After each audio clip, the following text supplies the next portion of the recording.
what's going on, you guys? Nick here with Nick's on the Power. So I want to talk about the time that Lee Priest beat Ronnie Coleman. Actually, in this video, it's going to be multiple times that Lee Priest beat Ronnie Coleman, all in 1 year.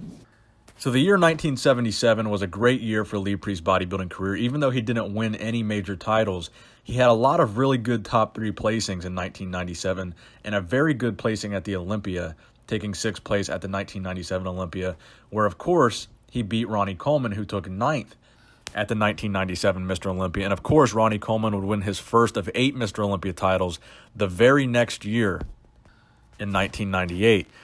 So in 1997, even though Ronnie Coleman had not yet won a Mr. Olympia, he was still becoming a really good bodybuilder, and he was starting to get noticed as one of the top guys or as a potential threat to the Mr. Olympia. He did win one of the Grand Prix that year, and he placed highly at several of the Grand Prix. So back in the 90s, it seemed like the Olympia guys competed a lot more often.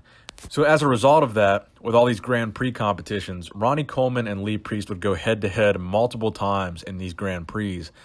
So not only did Lee Priest beat Ronnie Coleman at the Olympia when Ronnie Coleman placed 9th and Lee placed 6th in 1997, he beat Ronnie Coleman in the 1997 Grand Prix Germany, taking 3rd while Ronnie took 5th, the Grand Prix Hungary, taking 3rd where Ronnie took 6th, and the Grand Prix Spain, again taking 3rd where Ronnie took 7th.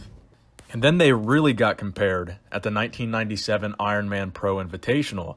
Of course, Lee Priest would go on to win the Ironman finally in 2006, but in 1997, Lee Priest took 2nd there, and Ronnie Coleman took 3rd.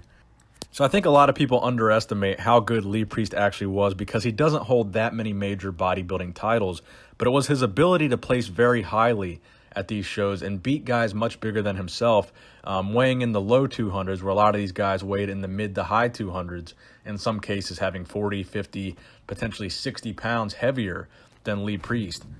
But it was his ability to overcome these bigger guys that made him so impressive. And if you add those up, he beat Ronnie Coleman 5 times in 1997. 8-time Mr. Olympia Ronnie Coleman was beaten by Lee Priest 5 times in 1 year.